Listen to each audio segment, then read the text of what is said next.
Bismillah. Assalamualaikum warahmatullahi wabarakatuh.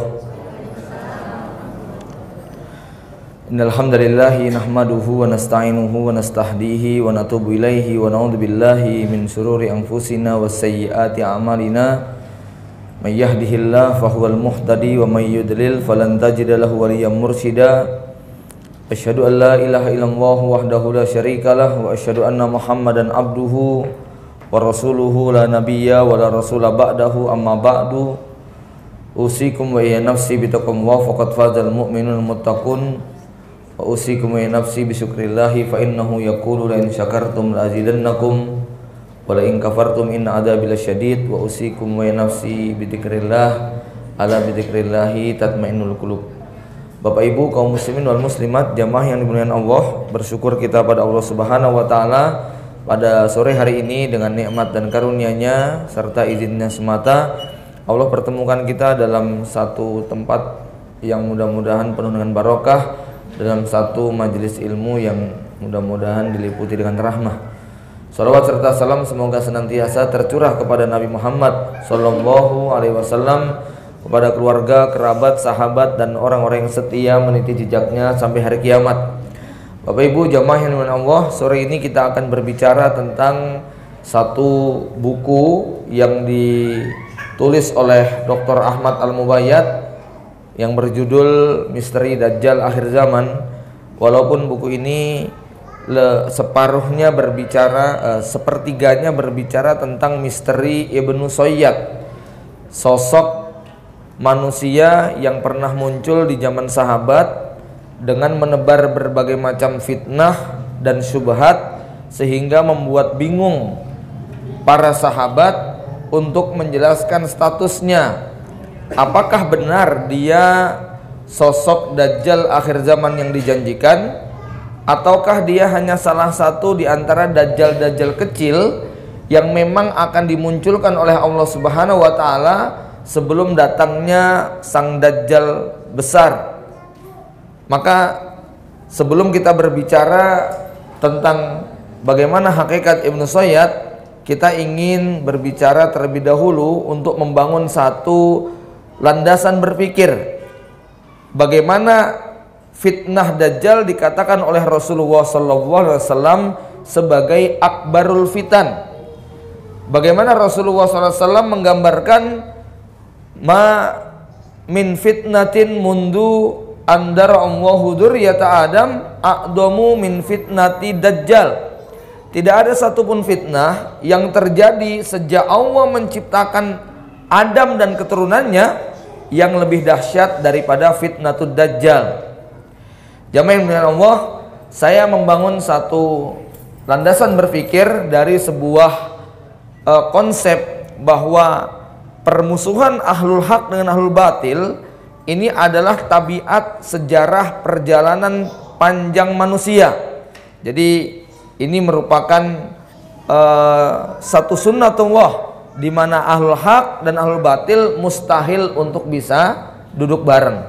Ahlul haq dan ahlul batil seperti minyak dengan air, seperti timur dengan barat, yang tidak mungkin bisa disatukan kecuali nanti pada hari kiamat. Maksudnya sampai hancur dunia pun tabiat ahlul haq dan ahlul batil ini selalu bertolak belakang. Bukan sekedar bertolak belakang, bahkan mereka akan saling bermusuhan.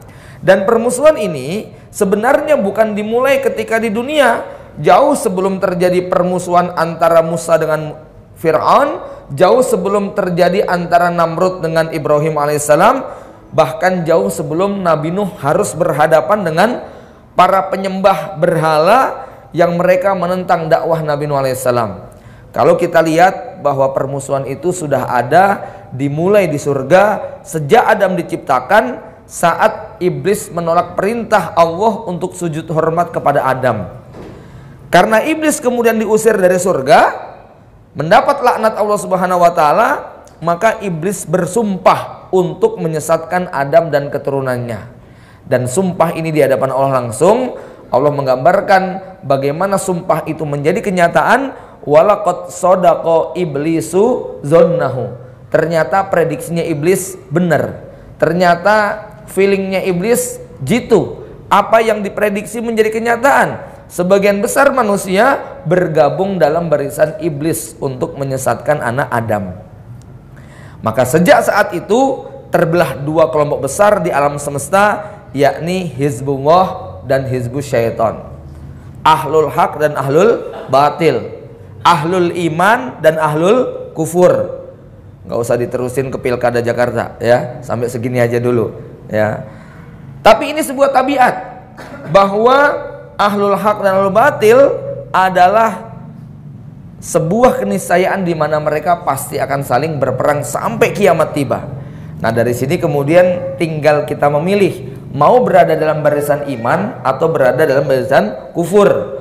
Ya, inilah ayat yang merekam bagaimana dialog antara Allah, iblis dan Adam alaihissalam yang berakhir dengan terusirnya iblis dari surga. Nah, dalam perjalanan panjang menggoda Nabi Adam, iblis merasakan kegagalan yang berulang-ulang. 10 abad pertama bisa disimpulkan iblis gagal. Kenapa? Tidak mampu membuat anak keturunan Adam untuk menjadi penyembah berhala atau menyekutukan Allah Subhanahu wa taala. Ya. Memang ada di antara anak Adam yang bisa membunuh kakak sama adik. Mungkin juga ada yang berzina, mungkin juga ada yang mencuri, mungkin juga ada yang durhaka dengan orang tua, tapi semua masih berada di atas tauhid. Ini disebutkan dalam hadis Ibnu Abbas, baina Adam wa Nuh asratu qurun kulluhum ala tauhid. Jarak antara Adam dengan Nabi Nuh itu 10 abad, semuanya tetap di atas tauhid. Padahal Bapak Ibu sekalian, orang itu sebesar apapun dosanya, selama dia masih beriman, walaupun dia masih punya keimanan sebesar biji sawi, masih ada harapan untuk masuk surga. Dan iblis nggak terima kalau kayak begini. Iblis menghendaki jadi teman setianya sampai kiamat, sampai nanti di neraka kekal selama-lamanya. Ya, iblis akan sakit hati dan kecewa kalau berusaha untuk menggelincirkan Adam dalam maksiat dan dosa, tapi di akhir hayatnya kemudian bertaubat dan mengucapkan syahadat. Ya. Kalau ada manusia yang dari sejak kecil sampai tua isinya dosa maksiat, dosa maksiat, dosa maksiat, di akhir hayat kok kemudian mengatakan asyhadu alla ilaha illallah wa asyhadu anna muhammadar rasulullah. Ini iblis kecewa berat. Sudah hampir menjadi teman setia, tiba-tiba kemudian berpindah tempat. Ya. Kalau boleh saya ilustrasikan gini, Bu. Ibu, bapak nih jualan kain di pasar, jualan baju aneka macam model. Datang pembeli jam 8 sudah mulai nawar-nawar. Ya, ini berapa, itu berapa, ono berapa, ini sekodi berapa, ini selusin berapa. Semua barang ditanya, diacak-acak, ditanyain. Kita sebagai pedagang seneng nggak kira-kira nih? Oh, ada harapan laku nih. Nawar, milih dari jam 8 sampai jam 4 sore. Jam 4 bilang, maaf Pak, nggak jadi beli, nggak cocok gitu ya. Coba bayangkan. Ya, udah ditunjukin semua, udah dibungkusin semua, nggak jadi. Begitulah kecewanya iblis. Sudah berbuat dosa begitu banyak, di akhir hayat kemudian taubat. Maka iblis pengen merancang bagaimana caranya supaya manusia berbuat maksiat dan dijamin tidak akan taubat. Ternyata ini nggak gampang. Kenapa? Karena ya ketika iblis hampir berhasil untuk menjerumuskan manusia pada abad ke-10, di mana anak cucu Adam sudah menjadi penyembah berhala, Wadda, Suwa'a, Yagusa, Ya'uqa, Nasra di zaman Nabi Nuh alaihissalam, tiba-tiba terjadi banjir bandang yang menenggelamkan seluruh anak keturunan manusia tanpa terkecuali, kecuali ya yang masuk dalam perahunya Nabi Nuh alaihissalam. Dan Allah berfirman, wa ja'alna zurriyatahu humul bakin, hanya anak keturunan Nabi Nuh saja yang selamat dan tersisa sampai kiamat. Maka kita ini semua sebenarnya merupakan anak keturunan dari Nabi Nuh alaihissalam. Nabi Nuh punya anak 4, istri 1, istrinya murtad, anaknya murtad, yang tersisa tinggal 3, yaitu Sam, Ham, dan Yafis. Dari Sam melahirkan bangsa Arab, dari Ham melahirkan bangsa Afrika, Yafis melahirkan Ya'jud wa Ma'jud bangsa Cina termasuk Dajjal. Inilah keturunannya Yafis. Maka ya, jadi Cina, Mongol itu satu marga sama Dajjal. Ya, pantas nggak Bu kira-kira Bu? Pantas. Satu marga sama Ya'juj wa Ma'juj. Hobinya Ya'juj wa Ma'juj itu apa? Ngerusak di mana-mana itu, yufsiduna inna Ya'juj wa Ma'juj. Ya, Ya'juj wa Ma'juj itu senangnya apa? Yufsiduna fil ardi, berbuat kerusakan di muka bumi. Kerasa banget nggak sekarang? Ya, memang hobinya ngerusak. Dari sejak zaman Raja Zulkarnain sampai zaman Mongol Tartar sampai zaman sekarang, hobinya merusak di mana-mana, gitu kan? Ya, ini satu mbah moyang sama Dajjal memang, gitu ya. Bapak Ibu sekalian, maka ya iblis butuh mitra dari kalangan manusia. Sebab ada perbedaan Bu, cara menggoda Adam waktu di surga dengan cara menggoda Adam waktu di dunia. Waktu di surga, Adam dan Hawa itu head to head, face to face, ketemu, bisa ngelihat. Tapi waktu di dunia nggak demikian. Salah satu wasiat Allah kepada Adam dan anak cucunya adalah innahu ya bani Adam la yaftinannakum syaiton kama ahroja abawaikuma minal jannati. Pada kalimat terakhir Nabi Adam kemudian mengingatkan apa? Innahu yarakum huwa wa qabiluhu min haitsu la tarunnahum. Sesungguhnya iblis dan anak buahnya bisa melihat kalian, sementara kalian itu nggak bisa melihat iblis dan teman-temannya. Jadi ketika di dunia seperti gini nih godanya. Jadi waktu di akhirat, waktu di surga maksud saya, terlepas surganya itu ada di mana. Waktu di surga, cara iblis menggoda Adam itu seperti sales nawarin barang. Ayo dong, makan nih buah khuldi, enak ya. Sampai disumpah-sumpah oleh iblis, aku nih teman kamu, ini barang bagus, kalau kamu makan kamu bisa kamu itu dilarang makan karena takut jadi malaikat atau kamu nanti jadi selama-lamanya di sini. Kalau kamu pengen selama-lamanya di sini, ya makan buah ini. Begitulah kira-kira cara iblis menggoda Adam dan Hawa. Nah, waktu di dunia nggak bisa karena kita nggak ngelihat dia, cuman dia ngelihat dia.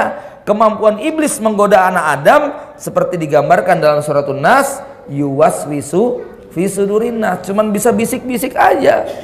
Ya. Nah, jadi iblis itu bisanya yuwaswisu fi sudurin nas. Mereka hanya membisikkan. Lihat dalam Al-Qur'an juga disebutkan wa kadzalika ja'alna likulli nabiyyin aduwan syayatinal insi wal jinni yuhi ba'duhum ila ba'din zuhrufal qawli ghurura. Nah, waktu di dunia iblis gimana cara nggoda anak Adam ini? Digoda tobat, digoda tobat. Sekalinya sudah maksiat total, tenggelam. Ya, sehingga di muka bumi yang tersisa tinggal ahli tauhid semuanya. Ya, maka iblis butuh mitra untuk nggoda manusia dari kalangan manusia. Kalau dari kalangan jin nggak kelihatan, tapi kalau menggoda dari kalangan sesama itu lebih gampang. Ya, Bapak Ibu sekalian, kalau misalnya saya buat ilustrasi ya, ada orang luar nih mau menggoda kita, orang entah Cina, entah Afrika, entah pokoknya orang non pribumi mau nggodain kita. Lah dia bahasanya saja beda. Kita digodain gimana? Nggak paham kan? Ya tenang aja. Tapi kalau kemudian yang menggodain adalah satu bangsa dengan kita, satu bahasa dengan kita, dia paham apa kesukaan kita, kita akan gampang tergoda dengan dia. Nah, iblis pun demikian. Tapi iblis yang dicari ini adalah yang spesial. Yang dicari siapa? Sosok makhluk yang dijamin kafir sampai kiamat dan punya kehebatan untuk menggoda manusia. Ini yang dibutuhkan oleh iblis. Maka iblis terus nyari siapa yang pantas jadi mitra saya. Iblis ingin bikin perusahaan untuk menggoda manusia dan butuh mitra, karyawan, anak buah yang akan menjadi kaki tangannya untuk sama-sama merusak kehidupan manusia. Nah, maka dalam perjalanan yang cukup panjang inilah iblis akhirnya mendengar satu kabar gembira dari lisan Nabi Nuh alaihissalam akan lahirnya seorang manusia yang merupakan sebesar-besar fitnah bagi umat Islam. Siapa makhluk itu? Inilah yang kita kenal dengan nama Dajjal. Sudah mulai nyambung Pak ya?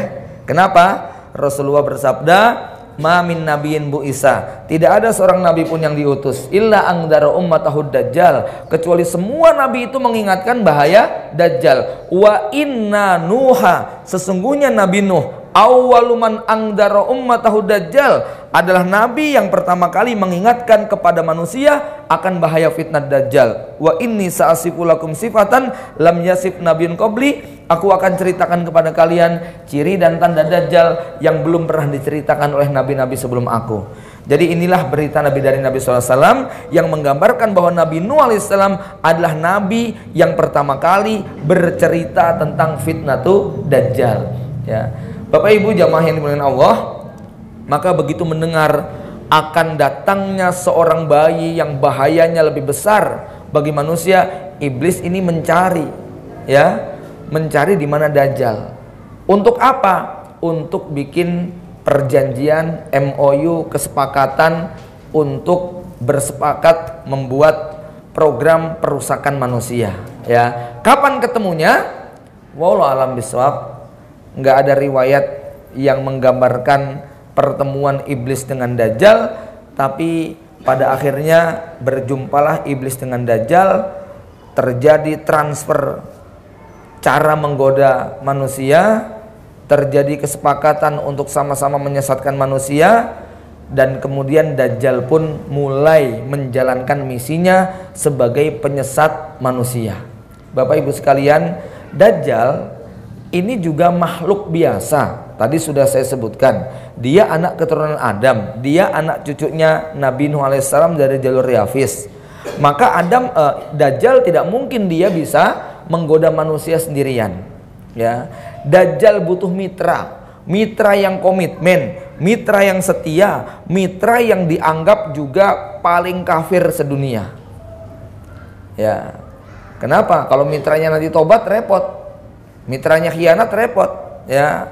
Iblis sudah dapat mitra yang terbaik, yaitu Dajjal. Nah sekarang Dajjal butuh mitra yang bisa merusak manusia.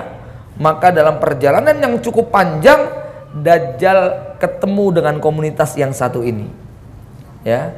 Dimana setelah dilihat ciri-cirinya, inilah mitra yang paling cocok. Siapa mitranya, Bu? Pak?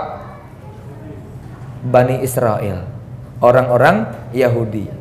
Ya, kapan mereka ketemu? Wallahu a'lam bishawab. Kita tidak melihat, tidak mencatat dapat catatan pertemuan Dajjal dengan Bani Israel. Kita hanya menemukan satu dalil bahwa di akhir zaman nanti Dajjal itu akan diikuti oleh 70.000 orang Yahudi yang berpakaian tanpa jahitan. Tapi kita menemukan kisah tentang Bani Israel bahwa anak cucu Nabi Yakub ini berpindah dari Palestina menuju Mesir setelah Nabi Yusuf alaihissalam meninggal selama rentang waktu 400 tahun hingga datangnya tahun 1300 sebelum Masehi, yakni saat Nabi Musa alaihissalam dilahirkan. Maka Bani Israel nasibnya terkatung-katung, sebagian besar menjadi budaknya Fir'aun.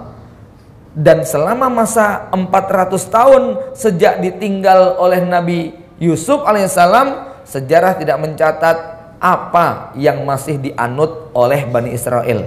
Tuhan apa yang masih disembah, agama apa yang masih diimani, bahasa apa yang digunakan.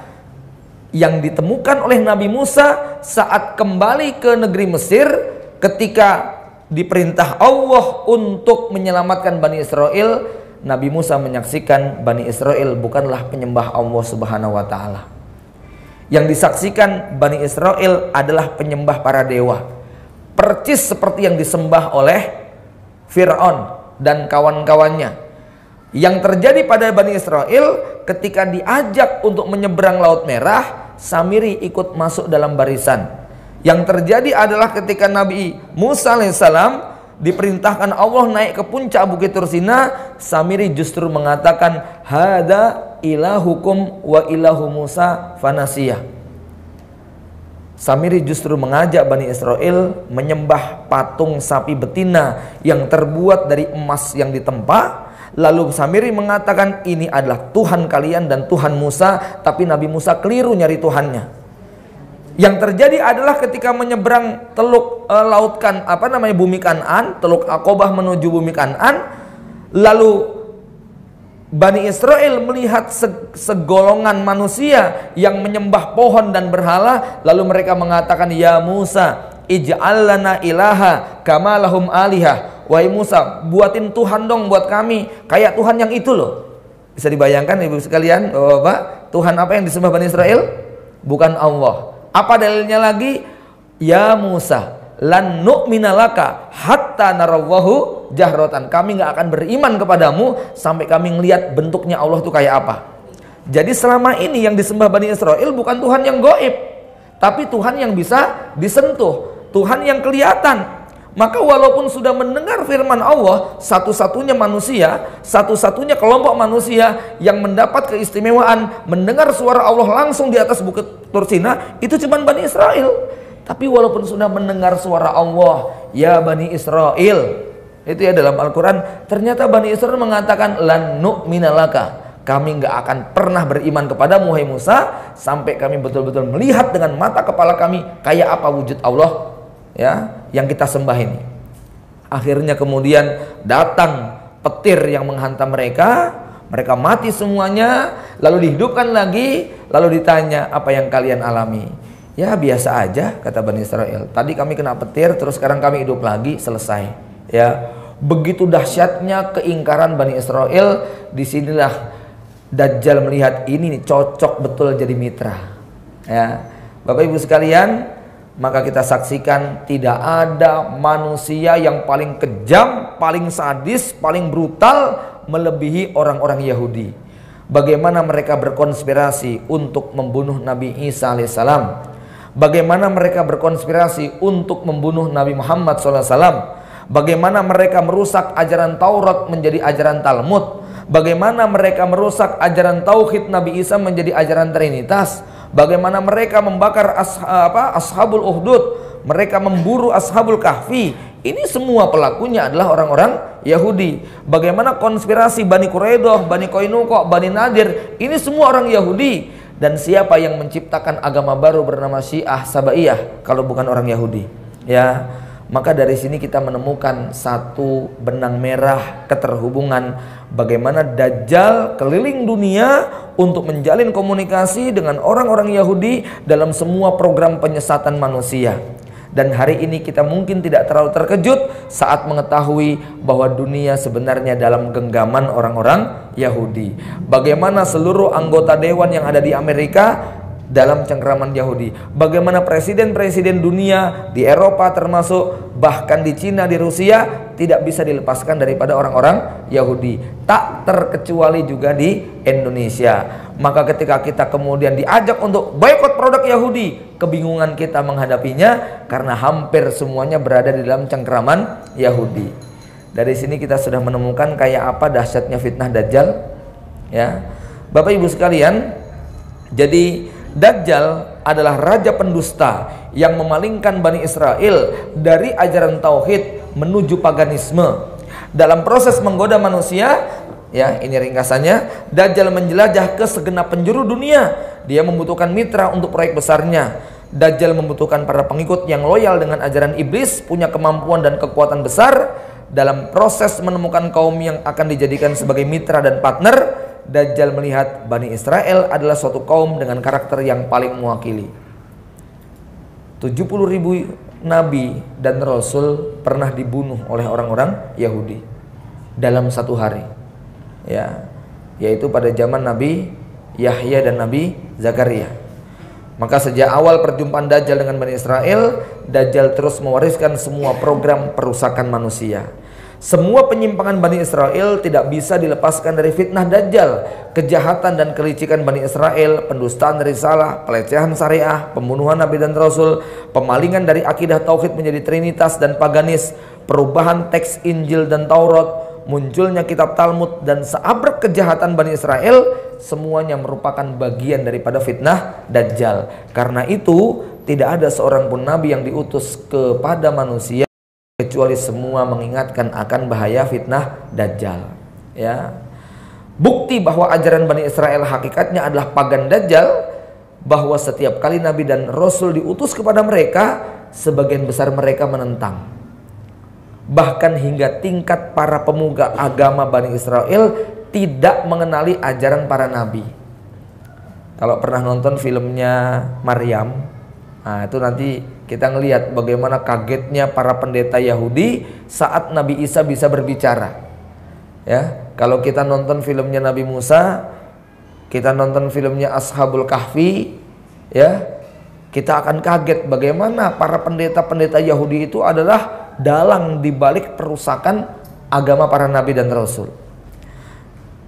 Bapak Ibu jamaah yang dimuliakan Allah, jadi ini poin yang pertama terkait kita memahami bagaimana fitnah Dajjal yang merusak manusia.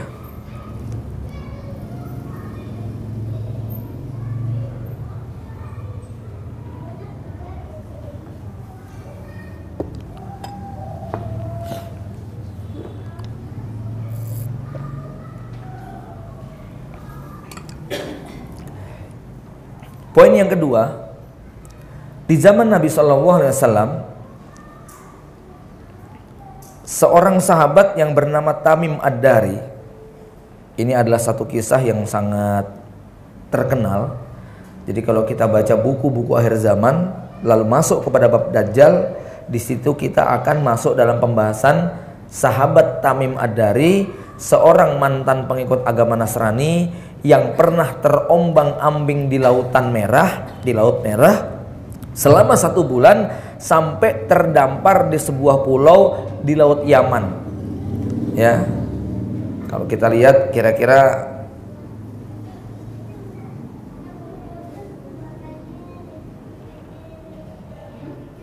ini ya. Jadi inilah kisah bagaimana Tamim Ad-Dari dia terombang-ambing di lautan sampai kemudian terdampar di Laut Yaman. Nah, di Yaman ini ada pulau yang hari ini dikatakan sebagai Pulau Dajjal, misterius, aneh, ya.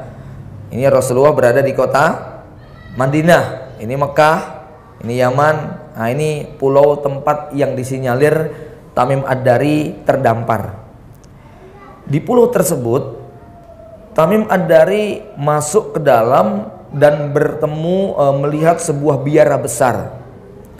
Di biara itu ada makhluk yang sangat aneh dan menakutkan, bulunya sangat lebat dan panjang dari ujung depan sampai belakang sehingga nggak bisa dibedakan mana kepala mana buntut. Ini nggak tahu makhluk apa. Yang kemudian dia memperkenalkan diri, namaku adalah Jassasah. Inilah hadis yang terkenal dengan hadis Al-Jassasah, ya. Lalu kemudian binatang itu mengatakan, di biara ini ada seorang laki-laki yang sangat ingin mendengar tentang kabarmu. Dengan rasa was-was dan takut, Tamim kemudian masuk ke dalam, lalu bertemu dengan makhluk yang tinggi besar dalam posisi dirantai kaki dan tangannya pada tengkuknya. Kemudian makhluk ini bertanya banyak hal. Di antara yang ditanya adalah bagaimana keadaan kurma, ya, di kebun Baisan. Kata Tamim Ad-Dari, pohonnya masih tumbuh lebat, buahnya juga demikian. Makhluk itu kemudian mengatakan sebentar lagi pohonnya akan tidak berbuah. Bagaimana dengan Danau Tobariyah, ya, ini Danau Tobariyah, ya. Kemudian Tamim bercerita masih banyak airnya.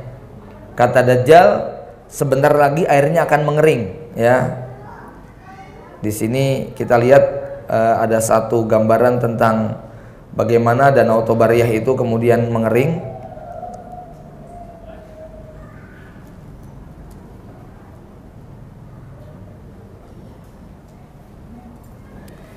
Ya. Ini kondisi dahulu, ini kondisi sekarang, ya. Dajjal bilang sebentar lagi airnya akan habis. Kemudian Dajjal juga bertanya tentang makhluk yang bernama Muhammad, ya. Lalu Dajjal menganjurkan agar orang tadi baiknya kamu beriman dan percaya kepada dia. aku adalah Dajjal yang dijanjikan akan keluar. Maka Tamim begitu takutnya, dia meninggalkan pulau tersebut, berlayar kembali, sampailah di Madinah, lalu diceritakan kepada Nabi. Nabi sampai mengumpulkan semua sahabat, lalu Nabi mengatakan, sungguh menakjubkan betapa percisnya cerita yang aku ingin sampaikan kepada kalian dengan apa yang dikatakan oleh Tamim Ad-Dari. Jadi dari hadis ini kesimpulannya apa? Para ulama sepakat Tamim Ad-Dari adalah salah satu di antara sahabat yang betul-betul sudah melihat fisik Dajjal secara nyata. Jadi melalui hadis ini riwayat Imam Muslim, ya, ini betul-betul diyakini sebagai Dajjal. Tapi Bapak Ibu sekalian, yang aneh, kita menemukan hadis-hadis yang lain, yaitu hadis tentang kemunculan seorang anak Yahudi yang matanya agak buta bernama Ibnu Soyyad. Di mana para sahabat ketika mendengar informasi ini, Nabi mengabarkan ciri-ciri Dajjal, di mana hampir semua cirinya ada pada seorang laki-laki yang bernama Ibnu Soyyad. Ini yang kemudian menjadi muskil. Tapi yang bikin muskil lagi, hadis-hadisnya Tamim Ad-Dari ini diriwayatkan oleh Imam Muslim, sementara hadisnya Ibnu Soyyad diriwayatkan oleh Bukhari dan Muslim. Kalau secara bicara ilmu hadis, kuatan mana Pak? Kuatan Bukhari Muslim. Makanya sampai Imam Bukhari itu nggak meriwayatkan satupun hadis tentang Tamim Ad-Dari. Imam Bukhari itu meriwayatkan hadis tentang Ibnu Soyyad semuanya, ya, karena memang saking muskilnya sehingga beliau tidak meriwayatkan satupun hadis tentang Tamim Ad-Dari. Di sinilah terjadi kemuskilan yang kemudian para ulama berbeda pendapat. Ada yang mengatakan Ibnu Soyyad itu adalah Dajjal yang dijanjikan, ada yang mengatakan bukan. Walaupun dalam kajian kami 13 tahun yang silam, kami mengikuti pendapat yang meyakini bahwa Ibnu Soyyad betul-betul Dajjal yang dijanjikan. Kenapa demikian? Banyak sekali indikasi yang menunjukkan. Salah satu poin yang dipaparkan oleh Dr. Ahmad Al-Mubayyad dalam buku yang tadi kami sebutkan, ya, bahwa ya, dalam buku Misteri Dajjal Akhir Zaman ini, Dr. Ahmad Al-Mubayyad menjelaskan tidak ada sahabat yang berpendapat bahwa Ibnu Soyyad bukan Dajjal. Yang ada adalah sejumlah sahabat yang bersumpah bahwa Ibnu Soyyad itu adalah Dajjal. Umar bin Khattab itu bersumpah, Ibnu Umar itu bersumpah, kemudian Hudzaifah itu juga termasuk bersumpah, Jabir itu juga bersumpah. Bahkan sahabat Jabir, ya, bukan Hudzaifah, Jabir ini termasuk yang meriwayatkan hadis Tamim Ad-Dari. Kan ada yang mengatakan, oh mungkin Umar bin Khattab belum mendengar hadisnya Tamim Ad-Dari, ya. Tapi yang meriwayatkan hadis Tamim Ad-Dari itu termasuk sahabat Jabir. Artinya dia dengar itu cerita tentang Tamim Ad-Dari yang ketemu Dajjal di pulau. Tapi Jabir termasuk yang bersumpah bahwa Ibnu Soyyad itu adalah Dajjal. Kenapa? Karena Ibnu Soyyad ini punya keanehan yang luar biasa. Dia bisa membesarkan badannya sampai lorong kota Madinah itu penuh dengan badannya. Ibnu Umar itu sampai nggak sadar, memukulkan tongkatnya sampai pecah. Ya, Ibnu Soyyad itu tiba-tiba matanya buta sebelah. Kemudian ketika Ibnu Soyyad ketemu dengan Nabi, ditanya oleh Nabi berbagai macam hal, Ibnu Soyyad bisa menjawab yang aneh-aneh. Semua batu dan tanah yang ketemu dengan Ibnu Soyyad bisa diajak bicara. Ini hadisnya hadis Bukhari semua rata-rata, ya. Maka dengan keanehan yang sangat banyak ini, Ibnu Soyyad termasuk ketika diuji oleh Nabi. Kamu tahu nggak apa yang aku sembunyikan? Waktu itu Rasul menyembunyikan ayat yang termuat dalam surat Ad-Dukhan. Ibnu Soyyad bisa menebak. Yang kamu sembunyikan adalah Ad-Duh, begitu loh, ya. Dukhon maksudnya. Dukhon itu adalah tanda hari kiamat yang paling ditakuti oleh Dajjal, ya. Kemudian Ibnu Soyyad ketika ditanya oleh Nabi SAW, maukah engkau bersaksi bahwa aku adalah Rasulullah? Dibalas oleh Ibnu Soyyad, kamu mau nggak bersaksi kalau aku itu adalah utusan Tuhan? Ya, sampai begitu. Ini yang kemudian Masya Allah, ya, hadis Ibnu Soyyad ini bikin muskil. Tapi ya, ada dua kesimpulan yang menarik, yaitu kesimpulan Imam Al-Qurtubi dan kesimpulannya Imam Ibnu Hajar. Dimana kalau kita mengacu kepada pendapat Imam Al-Qurtubi, bahwa Dajjal walaupun dia di kerangkeng di sebuah pulau, di kerangkengnya Dajjal tidak menghalangi dia untuk jalan-jalan ke Madinah. Paham ya?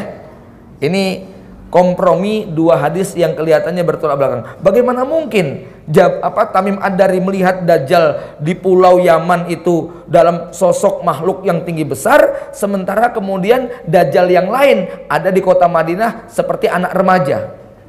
Ya, tapi siapapun yang kemudian melihat bahwa Dajjal bukan manusia biasa, akhirnya akan sampai kepada kompromi. Tidak mustahil bagi Dajjal untuk berada di banyak tempat dalam satu waktu. Ya, yang kedua, kalau pakai pendapatnya Ibnu Hajar, bahwa walaupun Dajjal itu di kerangkeng, tetapi dia tidak terhalang untuk mengirim utusan-utusannya yang berupa setan, ya, dan kemudian nyamar dalam sosok Dajjal. Ya, jadi inilah diantara kompromi yang memungkinkan. Yang intinya, kenapa Umar bin Khattab sampai kemudian bersumpah dan tidak mencabut sumpahnya sampai meninggal dunia bahwa Ibnu Suwaid betul-betul Dajjal? Dr. Ahmad Al-Mubayyad, penulis buku ini, mengatakan salah satu kemuskilan para ulama sebenarnya bisa dijawab bahwa Umar bin Khattab mengetahui apa yang tidak diketahui oleh para sahabat. Ini kalau kita pakai kaidah ini selesai sudah, ya. Artinya kalau para sahabat nggak berani bersumpah, nggak mengatakan, itu bukan karena Umar bin Khattab salah, ya, tapi karena Umar bin Khattab diberi kelebihan yang tidak diberikan kepada para sahabat yang lain. Umar bin Khattab ini termasuk rajulun mulham, manusia yang dapat ilham, ya, yang seandainya ada nabi, ya, yang kata Rasulullah, seandainya ada manusia yang diajak bicara muhaddas, diajak bicara Allah, Umar yang paling tepat, ya. Jadi Umar bin Khattab radhiyallahu anhu adalah sahabat yang mengetahui apa-apa yang tidak diketahui oleh para sahabat yang lain. Pernah dengar ceramah kisah nggak, Bu? Umar bin Khattab ngomando pasukannya Sa'ad bin Abi Waqqas di atas mimbar Madinah. Coba bayangkan, pasukannya di Qadisiyah, jaraknya ribuan kilometer, ngomando pasukannya dari Madinah. Jumat mengatakan, wahai pasukan, belok kiri, belok kanan, awas ada musuh di depan. Itu di mimbar Madinah, nggak ada HP, nggak ada telepon, ya, bisa kayak begitu. Itu kelebihan Umar bin Khattab, ya. Iblis aja nyingkir kalau ketemu dengan Umar, ya. Nah, sehingga riwayat yang ada kita menguatkan tidak ada yang bertolak belakang, dua-duanya sama-sama kuat bahwa Ibnu Suwaid itulah Dajjal. Tamim Ad-Dari yang melihat makhluk di pulau itu juga betul-betul Dajjal, ya. Wallahu a'lam bishawab. Bapak Ibu jamaah yang dimuliakan Allah. Kemudian, ya, yang perlu kita lihat di sini adalah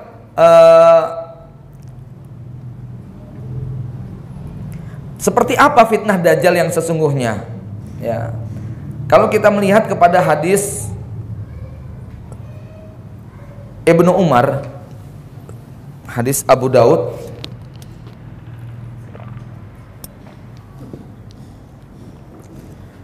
Ibnu Umar suatu hari duduk bersama Nabi, lalu Nabi bercerita tentang macam-macam fitnah. Ada fitnah Ahlas, ada fitnah Sarra, ada fitnah Duhaima. Fitnah Ahlas itu apa? Nabi menyebutkan fitnah Ahlas itu adalah peperangan, pembunuhan, dan pembantaian. Fitnah Sarra itu apa? Fitnah kenikmatan dunia, harta, benda, tahta, wanita. Fitnah Duhaima adalah fitnah aliran sesat, pemahaman batil, ideologi yang menyimpang dari syariat, pemahaman yang menentang Islam.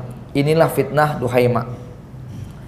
Ketiga fitnah ini merupakan rangkaian fitnah yang akan datang kepada manusia sebelum Dajjal tiba. Dan puncaknya kalau nanti fitnah Duhaima itu sudah sempurna. Kita lihat di sini, ya. Lihat ini yang saya beri tanda panah ini. Kata Nabi SAW, fitnah Duhaima, fitnah kegelapan.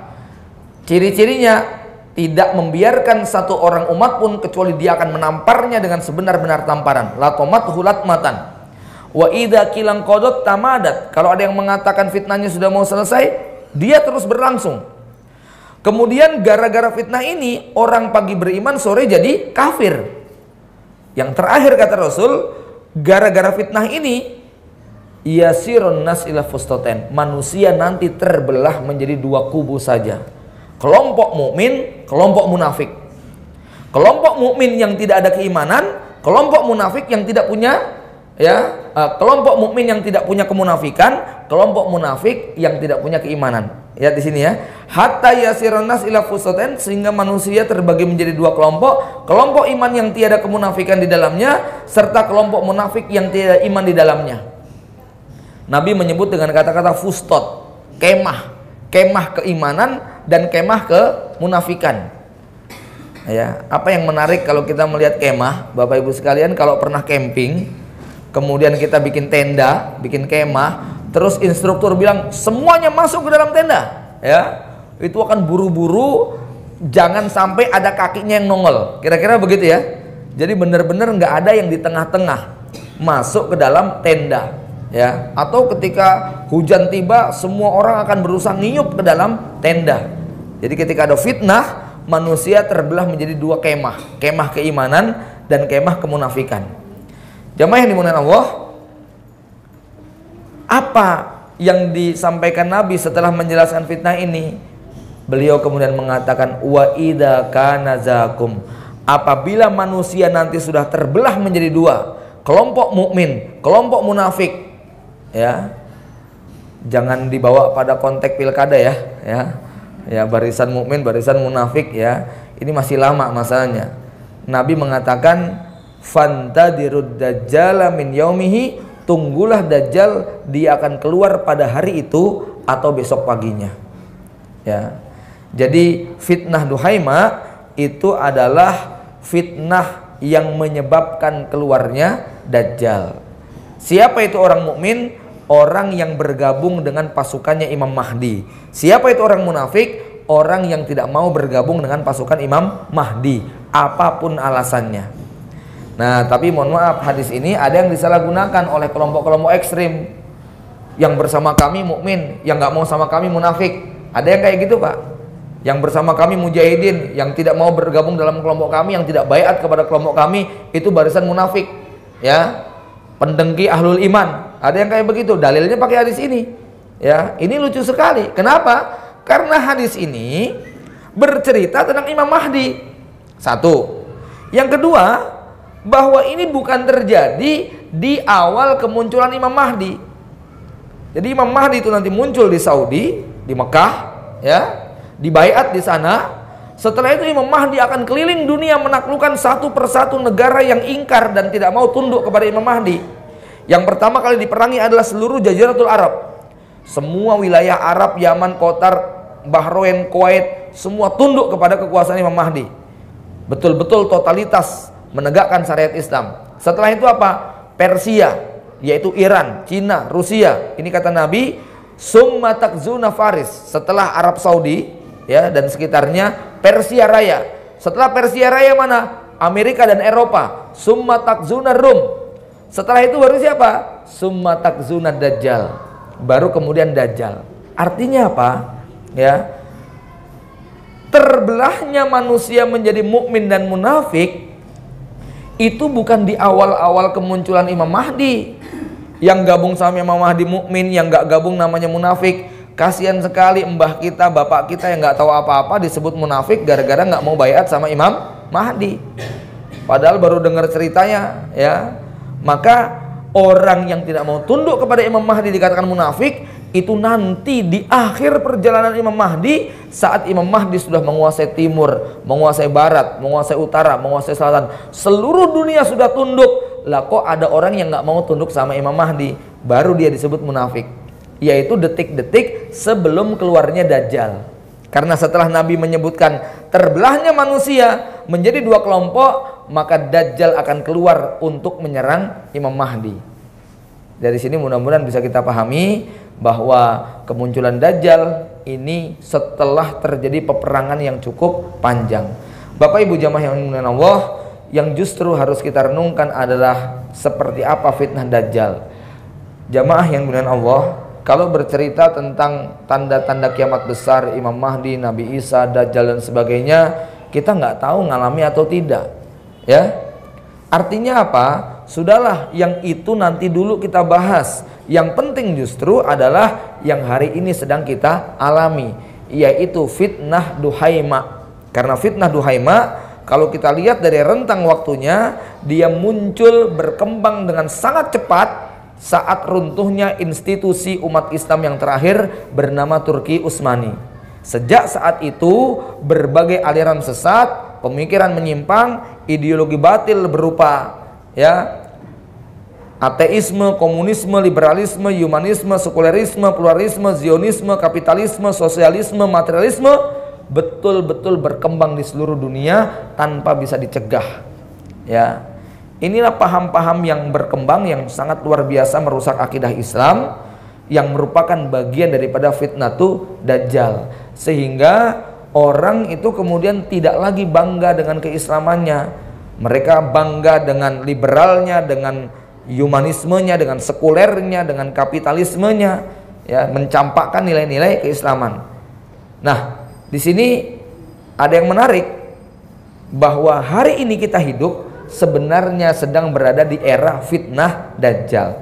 Apa fitnah Dajjal itu? Syekh Nasir As-Sa'di menyebutkan ada 3 pilarnya. 1 materialisme, 2 ateisme, 3 zionisme. Dan yang menarik lagi tulisannya Ahmad Thompson ketika menyebutkan 3 macam pola dasar pengelompokan sosial. Jadi kata beliau dalam buku Sistem Dajjal, manusia ini terbagi menjadi 3 kelompok. 1, masyarakat pedalaman yang hidup sederhana, selaras dengan alam semesta, tapi sayang tidak nurut sama Allah Sang Pencipta. Masyarakat ini sudah mulai menghilang. Ini masyarakat pedalaman, Pak. Nanti kita tahu kita ini masyarakat yang mana. Kelompok yang ini sebetulnya hidupnya adil, makmur, damai, sentosa, nggak ada saling rampas, nggak ada saling saling rusak. Mereka ini manusia-manusia yang qanaah. Kita bisa lihat kehidupan manusia-manusia hutan. Nggak ada di antara mereka kok bangun gedung bertingkat, mengeksplorasi sumber daya alam, menebangi hutan, nggak ada. Tapi sayang mereka ini walaupun hidup damai, mereka nggak kenal Islam. Ini yang menyebabkan mereka nanti mati tetap masuk neraka. Kelompok yang kedua adalah kelompok yang selaras dengan alam semesta, tapi mereka taat kepada Allah Sang Pencipta. Ini adalah masyarakat kenabian, masyarakat yang hidup di bawah bimbingan wahyu Tuhan, di bawah bimbingan Quran dan Sunnah. Masyarakat sahabat, masyarakat tabi'in, di mana mereka selaras dengan alam, tapi mereka membangun keselarasannya dengan alam dalam bingkai ibadah kepada Allah Sang Pencipta alam.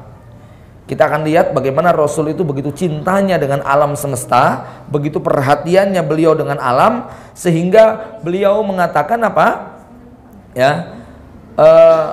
Rasul begitu perhatian kalau ada seorang wanita yang ngurung kucing, itu diancam masuk neraka kalau kucing itu sampai mati. Bahkan Rasul memberi kabar gembira, wanita Bani Israel itu masuk surga gara-gara memberi minum seekor anjing.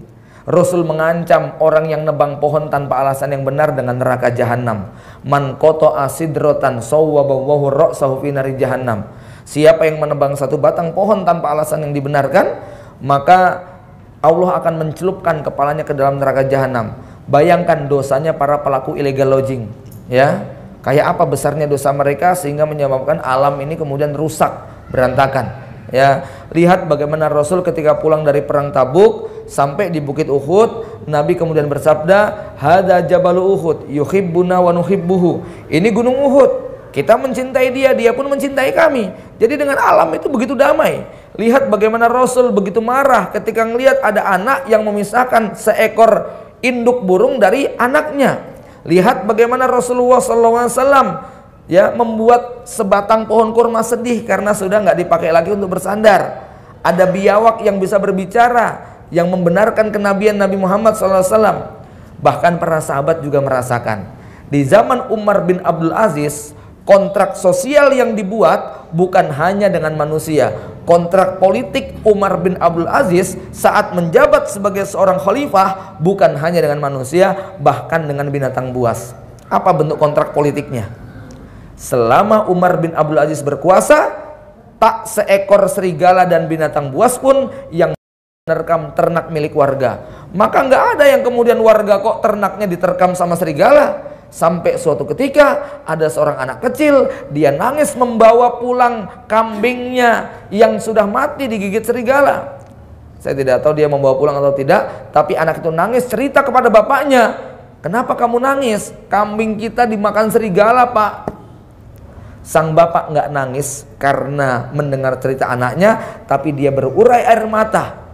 Ya, dia tidak tenang.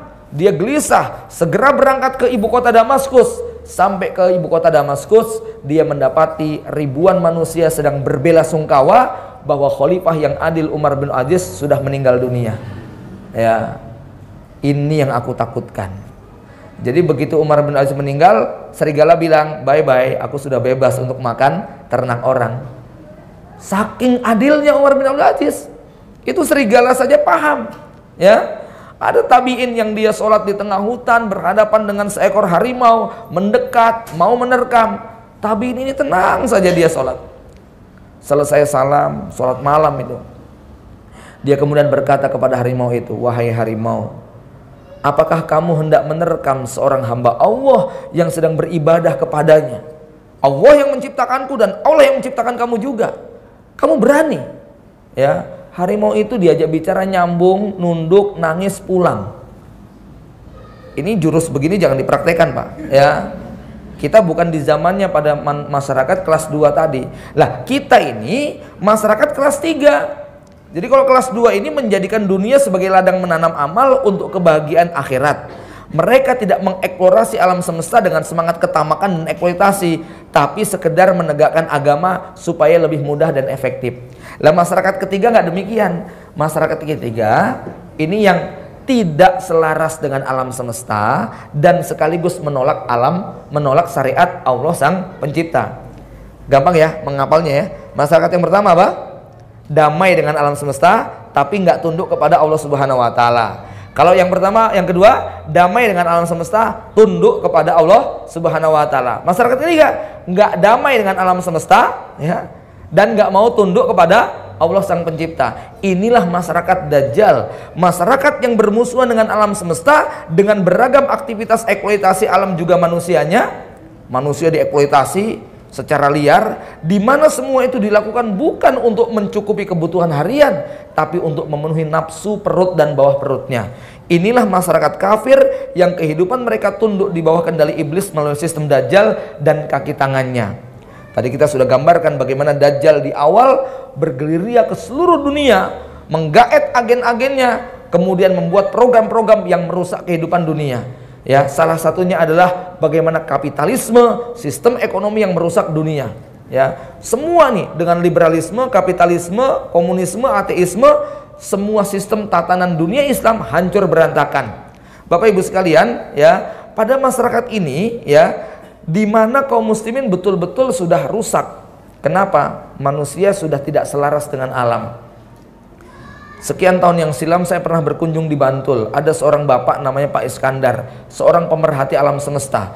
Dia betul-betul anti dengan industri. Dia nggak mau makan gandum. Dia tanam sendiri itu yang namanya aneka macam tanaman.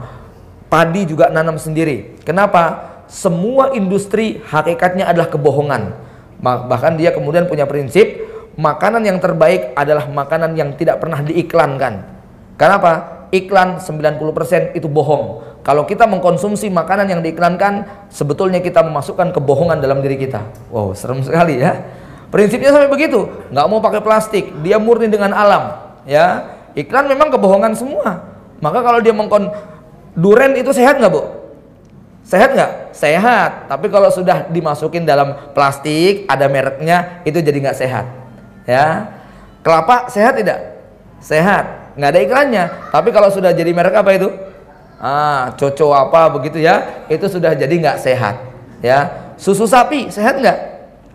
Sehat karena nggak pernah diiklankan. Begitu jadi Ultramil atau apalah, itu jadi nggak sehat. Kira-kira begitu. Ya, inilah masyarakat yang kedua yang tidak tersentuh oleh industri teknologi. Mereka hidupnya damai. Nah, masyarakat yang ketiga rusak semuanya.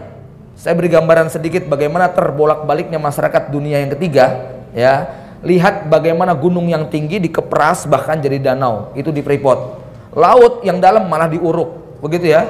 Ini kebolak-balik semuanya, ya. Hutan ditebangi, binatang-binatang diburu, binatang langka malah ditangkepi, ya. Manusia ini maunya apa, ya? Semua dirusaknya.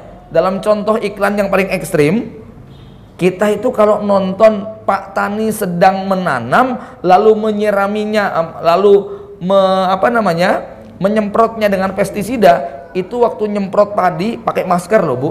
Tapi kita yang makan padinya nggak pakai masker, ya. Padahal itu racun semuanya, ya. Jadi masya Allah, termasuk fenomena yang tadi saya ceritakan di sana. Saya pernah pulang dalam satu kajian begini, supir saya ini bekerja di ekspor impor.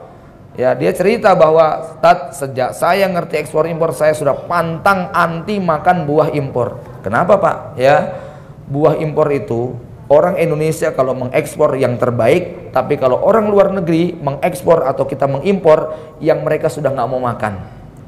Ya, saya tanya berapa waktu yang dibutuhkan untuk mendatangkan buah-buahan itu ke sini? Ya, apel New Zealand, jeruk pongkan, anggur Swedia dan sebagainya ya. Dia bilang 3 bulan Ustaz. Bapak Ibu sekalian bayangkan, kita punya pohon jambu jatuh 2 hari busuk Bu, ya. Lah ini kok 3 bulan masih segar kinyis-kinyis, gitu loh ya. Berapa banyak racun yang dimasukkan, pengawet yang dibubuhkan sehingga kemudian bisa kita makan, ya. Ibu tahu kan yang namanya ayam, standarnya itu 1 tahun baru bisa dipotong. Ini 35 hari sudah disembelih, ya. Itu peternak ayam nggak mau makan ayam. Tanya kepada orang yang bekerja di pabrik permen, mesti nggak mau makan permen, ya. Ngeri semuanya kalau kita lihat semua sumber makanan. Tapi ini sudah dalam sistem dajjal, kita nggak bisa nolak. Saya juga kalau makan mie ayam nggak pakai saus itu gimana rasanya, gitu kan, ya. Makanya tadi saya berseloroh, kayaknya doa kita waktu makan nggak cukup baca Bismillah nih. Ini bukan kemudian melampaui Nabi, tapi saking rusaknya makanan sekarang, ya. Harus ditambah doanya, Bismillahilladzi la yadurru ma'asmihi syai'un fil ardi wala fis sama. Racun semua yang kita makan. Ini doanya Khalid bin Walid waktu minum racun, ya. Yang kita makan itu sudah makanan-makanan yang tidak sehat semuanya. Maka ada pameo, ya. Hari ini banyak ikhwan-ikhwan berjenggot panjang, bernapas pendek. Umur 35 asam urat, 40 jantung koroner, 45 nanti sudah kena penyakit diabetes. Kemudian Masya Allah, Nabi SAW 60 tahun masih kuat jalan Solo Jakarta. Sementara kita, ibu-ibu, bapak-bapak, kok boro-boro Solo Jakarta, ya. Masjid 100 meter saja sudah minta diantar, kan begitu. Ini memang luar biasa dalam sistem dajjal ini. Kalau kita mau kupas semuanya, tulisan Ahmad Thompson ini mengerikan, ya. Jadi Ahmad Thompson ini dalam buku sistem dajjalnya, silakan dibaca. Ini luar biasa mengupasnya. Kita ambil contoh dalam bidang farmasi, ya. Tugas dokter di zaman Nabi, di zaman masyarakat sosial kelas 2 ini, itu dokter, mohon maaf kalau ada yang dokter di sini, ya. Ada yang dokter Pak, Bu? Ya.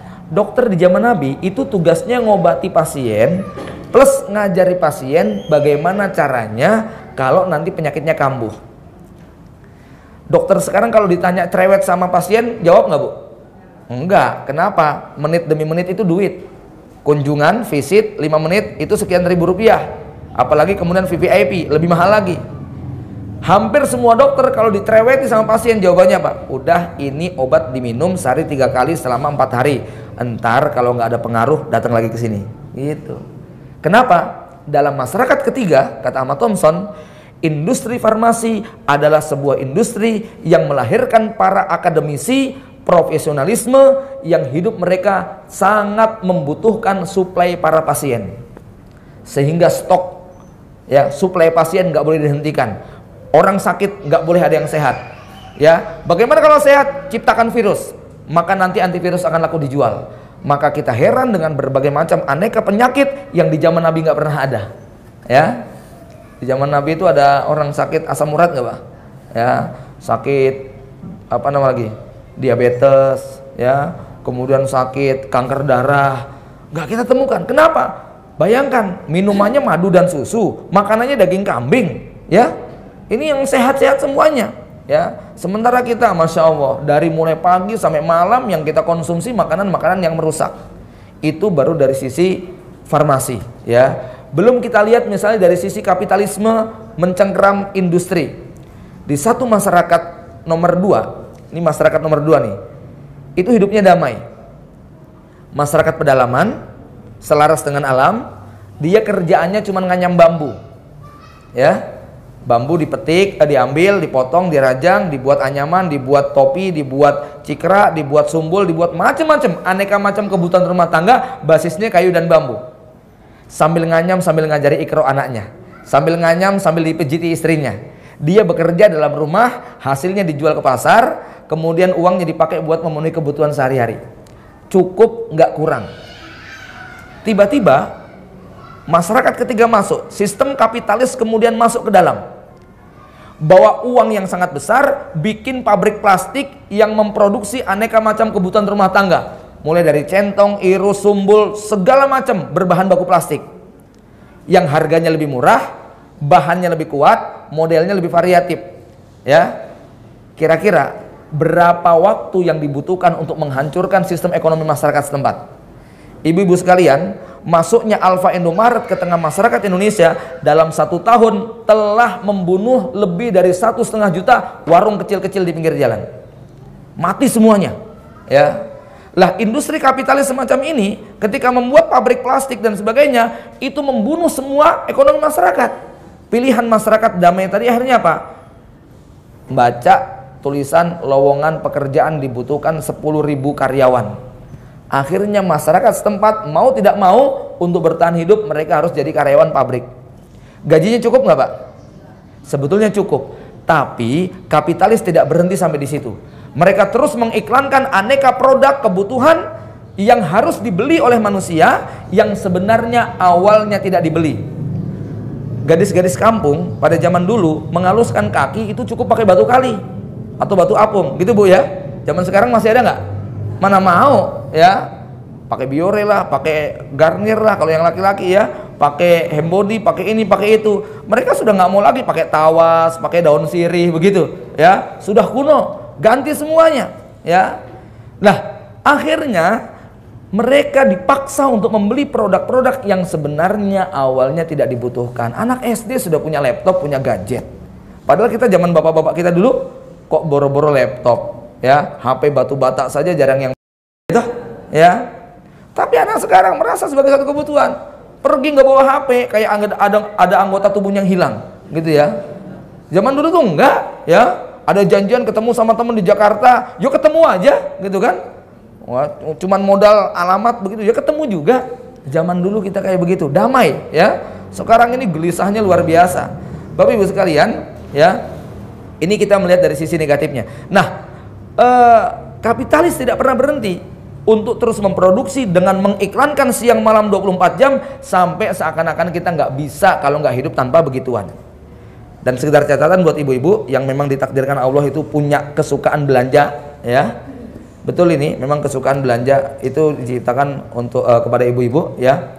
Sebenarnya 70% produk yang ada di pasar dan di mall itu produk yang kalau nggak kita beli nggak ada masalah, nggak bakal mati. Cuman karena diiklankan tiap hari, rasanya kita ini kurang kalau nggak beli, ya. Iya toh? Inilah sistem dajjal yang sudah mencengkeram kita dan kita sudah nggak bisa bergerak di sana karena memang kita sangat menikmatinya, ya. Mending kalau menikmati yang demikian. Bagaimana yang mereka jadi artis? Bagaimana yang dieksploitasi sejak usia balita? Ya, jadi bidang iklan, ya, ajang penemuan bakat dan sebagainya yang sebetulnya bukan eksplorasi, tapi itu sudah eksploitasi. Ya, segelintir orang yang dipuaskan, tapi banyak orang yang kemudian dirusak. Jamaah yang dimuliakan Allah, jadi nanti, ya, puncaknya adalah ketika Dajjal itu keluar. Maka pada fase yang keempat, ya, pada fase yang kelima, yaitu di zaman Imam Mahdi, 3 fitnah ini nanti berhenti semuanya. Fitnah Ahlas, fitnah Sarra, fitnah Duhaima. Fitnah Ahlas, bunuh-bunuhan antara sesama muslim, di zaman Imam Mahdi sudah nggak ada. Kenapa? Karena kata Rasulullah SAW, kaqalbi rajulin wahid, manusia itu sudah kayak kakak adik, hatinya tunggal, nggak ada iri, nggak ada dengki. Bahkan binatang buas saja dicabut itu racunnya. Anak kecil memasukkan tangan ke mulut singa nggak digigit, ya. Kita masuk bermain-main dengan ular berbisa nggak ada yang menggigit, ya. Kita mungkin heran, lihat kayak gitu singa makan apa, ya. Namanya juga sudah tanda-tanda kiamat besar. Tidak sulit bagi Allah untuk menjadikan singa makan rumput, ya. Dia damai itu main dengan kita, nggak ada yang kemudian saling menerkam. Allah cabut rasa dengki, dendam bukan hanya di antara sesama manusia, bahkan juga dengan binatang buas. Yang kedua, fitnah sarok, cinta harta, cinta wanita, cinta dunia, cinta jabatan, dicabut oleh Allah Subhanahu wa taala. Apa dalilnya? Pada zaman Imam Mahdi, orang kaya akan bingung untuk sedekah. Orang miskin gak ada yang mau nerima semuanya, ya. Orang kaya akan keliling menawarkan duitnya, semua menolak. Kenapa kira-kira, Pak? Udah mau kiamat ngapain, ya? Besok kiamat kita ngumpulin duit, rugi enggak? Kata Rasulullah apa? Sujud hari itu sekali saja lebih berharga daripada dunia dan seisinya. Manusia sudah betul-betul pengen ketemu Allah saja bawaannya. Itu pada zaman Imam Mahdi nanti, ya. Kalau sekarang, Bu, ini masih zaman fitnah. Walaupun ibu ini bapak orang kaya semua, saya bawa duit 1 miliar saya sebar, mesti rebutan, ya. Kenapa? Masih butuh, gitu kan? Besok di zaman Imam Mahdi nggak ada yang demikian, ya. Orang sudah nggak ada yang tertarik dengan dunia. Yang ketiga, fitnah duhaima, aliran sesat, nggak ada semuanya. Kenapa? Zaman itu agama cuma satu, Islam. Jizyah sudah dihapus, salib dihancurkan, babi dibunuh oleh Nabi Isa alaihissalam. Betul-betul yang ada cuman Islam. Jadi dimulai dari zaman Nabi tanpa fitnah, diakhiri nanti pada zaman Khilafah Rasyidah dengan tanpa ada fitnah. Lah hari ini kita sedang berada pada puncak-puncaknya fitnah. Mudah-mudahan kajian kita memberi faedah kepada Bapak Ibu sekalian. Demikian yang dapat saya sampaikan. Kalau masih ada sedikit waktu, saya persilahkan kalau ada hal yang ditanyakan.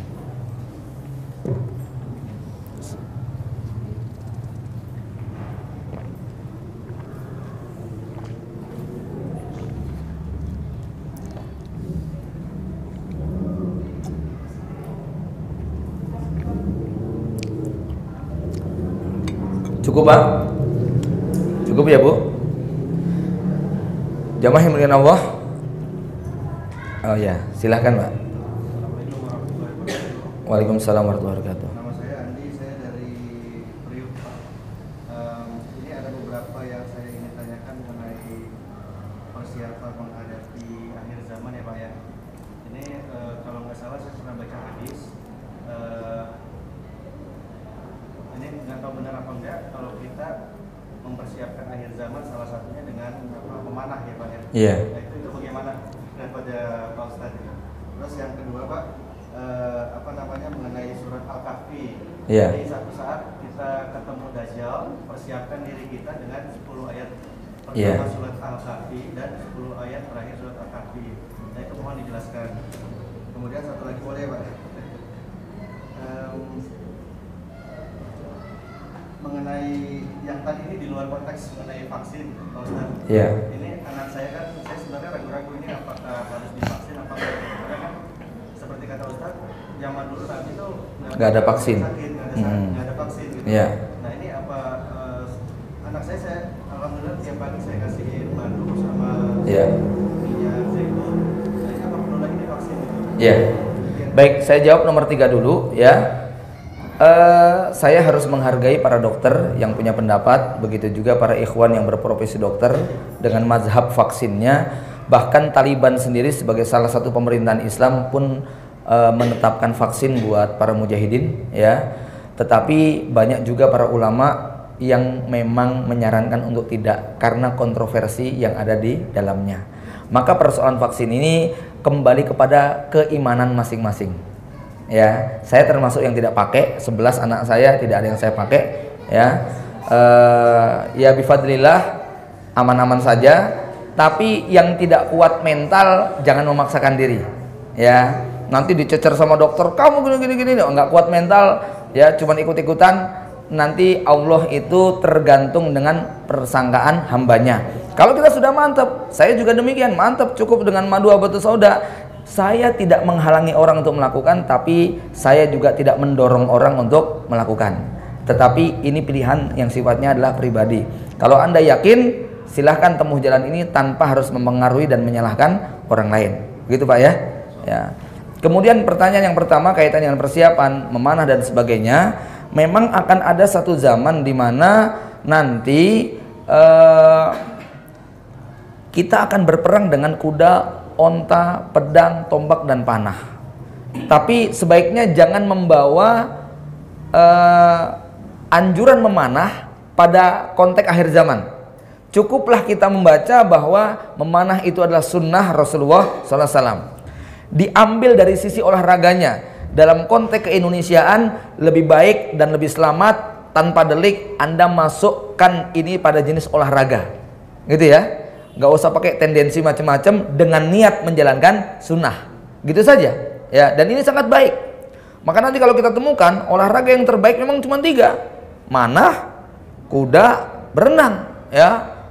Baca itu hadis-hadis tentang ketiganya, kemudian baca tentang bagaimana fadilah berkuda ya. Walaupun saya belum bisa ya, tetapi saya baca tentang bagaimana keterangan dokter, ahli kesehatan, kenapa olahraga berkuda ini nggak ada yang ngalahkan dari sisi kesehatan tulang belakang, kemudian tulang punggung, kemudian semua otot-otot kita betul-betul luar biasa itu ada pada berkuda.